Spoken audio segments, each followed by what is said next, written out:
Corona वैश्विक महामारी के खिलाफ लड़ते लड़ते अब हम अनलॉक 2 में प्रवेश कर रहे हैं और हम उस मौसम में भी प्रवेश कर रहे हैं जहां सर्दी, जुकाम, खांसी, बुखार ये सारे न जाने क्या क्या होता है, ये मामले बढ़ जाते हैं। ऐसे में मेरी आप सभी देशवासियों से प्रार्थना है कि ऐसे समय अपना ध्यान रखिए।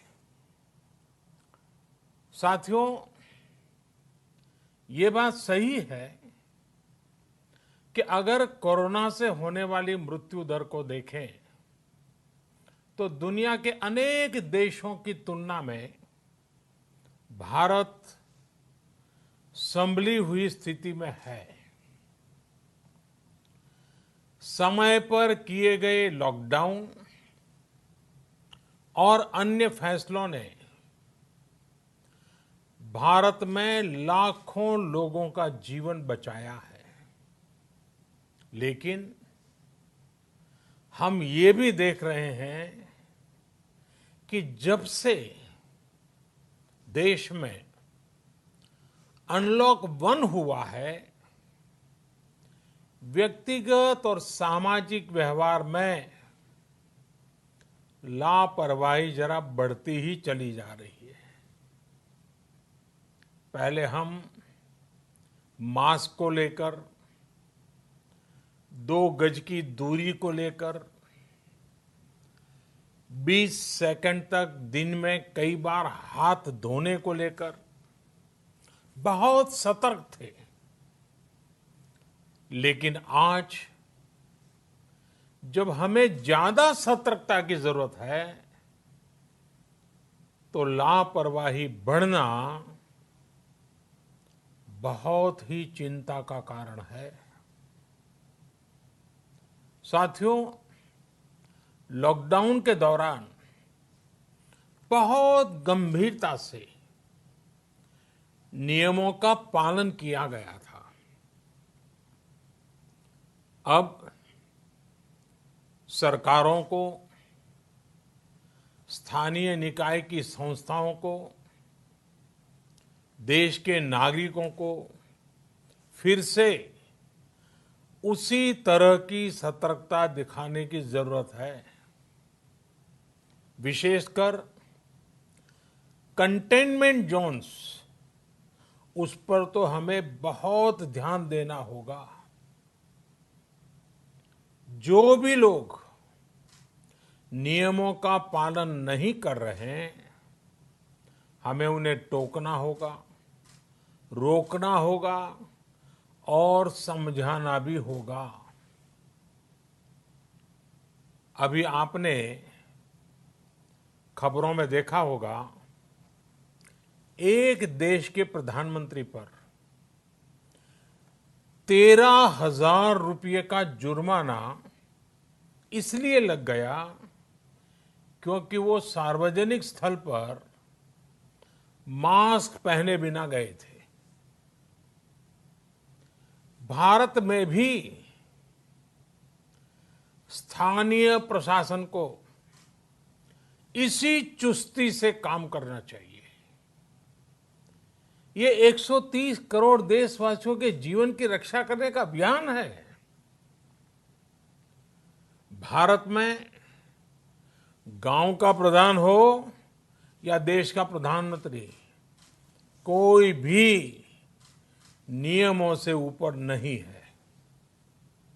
साथियों, लॉकडाउन के दौरान देश की सर्वोच्च प्राथमिकता रही ऐसी स्थिति न आए कि किसी गरीब के घर में चूल्हा न जले। केंद्र सरकार हो, राज्य सरकारें हो, सिविल सोसाइटी के लोग हों, सभी ने पूरा प्रयास किया कि इतने बड़े देश में हमारा कोई गरीब भाई बहन भूखा न सोए। देश हो या व्यक्ति, समय पर फैसले लेने से, संवेदनशीलता से फैसले लेने से किसी भी संकट का मुकाबला करने की शक्ति अनेक गुना बढ़ जाती है। इसलिए लॉकडाउन होते ही सरकार प्रधानमंत्री गरीब कल्याण योजना लेकर आई। इस योजना के तहत गरीबों के लिए 2.25 लाख करोड़ रुपए का पैकेज दिया गया। साथियों, बीते 3 महीनों में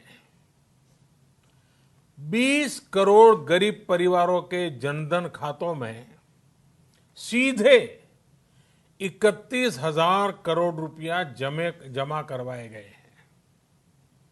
इस दौरान 9 करोड़ से अधिक किसानों के बैंक खातों में 18,000 करोड़ रुपए जमा हुए हैं। इसके साथ ही गांवों में श्रमिकों को रोजगार देने के लिए प्रधानमंत्री गरीब कल्याण रोजगार अभियान तेज गति से आरंभ कर दिया गया है।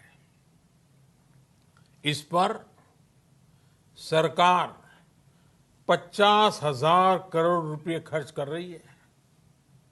लेकिन साथियों, एक और बड़ी बात है जिसने दुनिया को भी हैरान किया है, आश्चर्य में डुबो दिया है।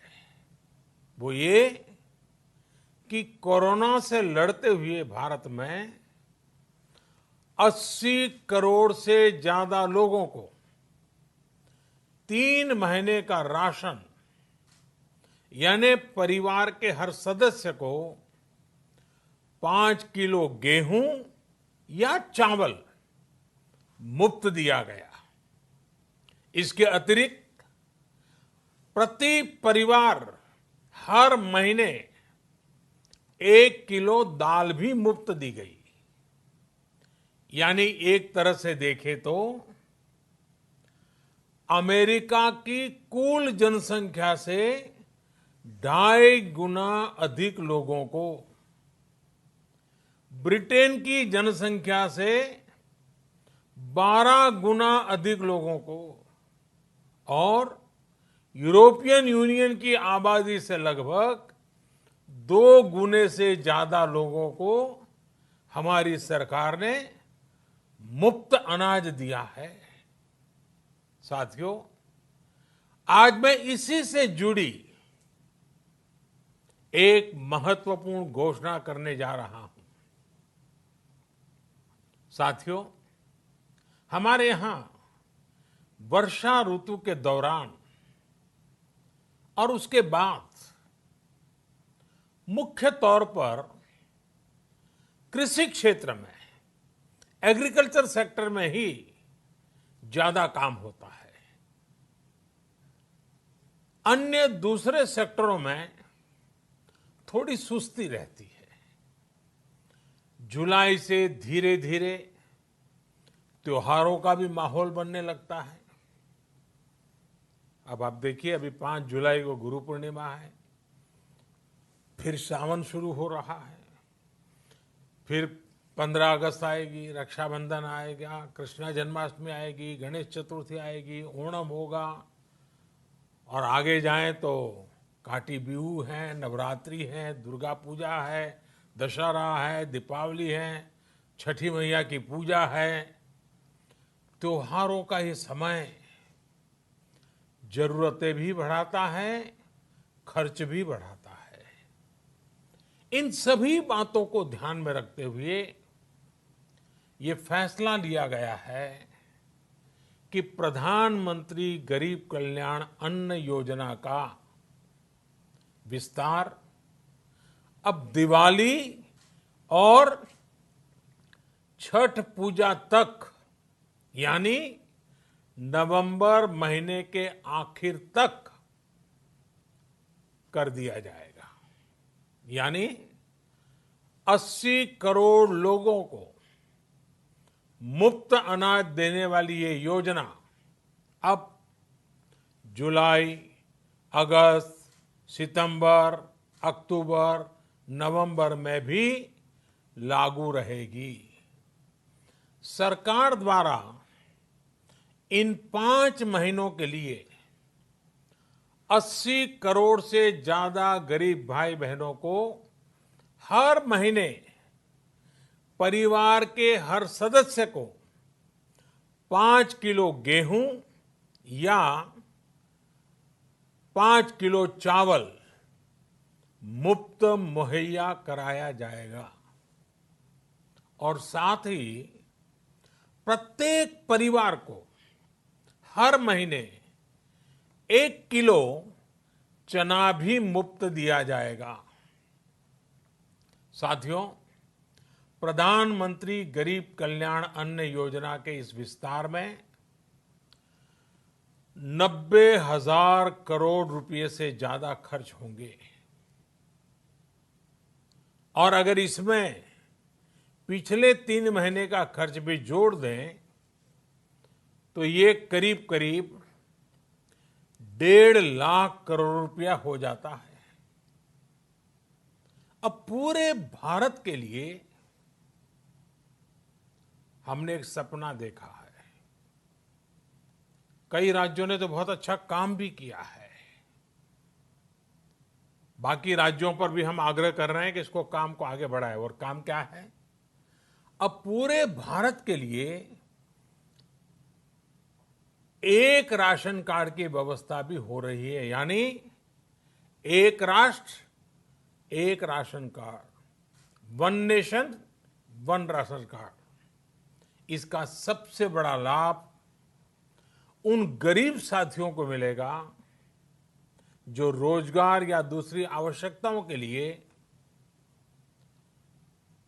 अपना गांव छोड़ करके कहीं और जाते हैं, किसी और राज्य में जाते हैं। साथियों, आज गरीब को, जरूरतमंद को सरकार अगर मुफ्त अनाज दे पा रही है तो इसका श्रेय प्रमुख रूप से 2 वर्गों को जाता है। पहला, हमारे देश के मेहनती किसान, हमारे अन्नदाता। और दूसरा, हमारे देश के ईमानदार टैक्स पेयर। आपका परिश्रम, आपका समर्पण ही जिसकी वजह से देश ये मदद कर पा रहा है। आपने देश का अन्न भंडार भरा है, इसलिए आज गरीब का, श्रमिक का चूल्हा जल रहा है। आपने ईमानदारी से टैक्स भरा है, अपना दायित्व निभाया है, इसलिए आज देश का गरीब इतने बड़े संकट से मुकाबला कर पा रहा है। मैं आज हर गरीब के साथ ही देश के हर किसान, हर टैक्स पेयर का हृदय से बहुत बहुत अभिनंदन करता हूं, उन्हें नमन करता हूं। साथियों, आने वाले समय में हम अपने प्रयासों को और तेज करेंगे। हम गरीब, पीड़ित, शोषित, वंचित हर किसी को सशक्त करने के लिए निरंतर काम करेंगे। हम सारी एहतियात बरतते हुए इकोनॉमिक एक्टिविटीज को और आगे बढ़ाएंगे। हम आत्मनिर्भर भारत के लिए दिन रात एक करेंगे। हम सब लोकल के लिए वोकल होंगे। इसी संकल्प के साथ हम 130 करोड़ देशवासियों को मिलजुल करके संकल्प के साथ काम भी करना है, आगे भी बढ़ना है। फिर से एक बार मैं आप सबसे प्रार्थना करता हूं, आपके लिए भी प्रार्थना करता हूं, आपसे आग्रह भी करता हूं, आप सभी स्वस्थ रहिए, 2 गज की दूरी का पालन करते रहिए, गमछा, फेस कवर, मास्क ये हमेशा उपयोग कीजिए, कोई लापरवाही मत बरतिए। इसी आग्रह, इसी कामना के साथ मैं आप सभी को बहुत बहुत शुभकामनाएं देता हूं।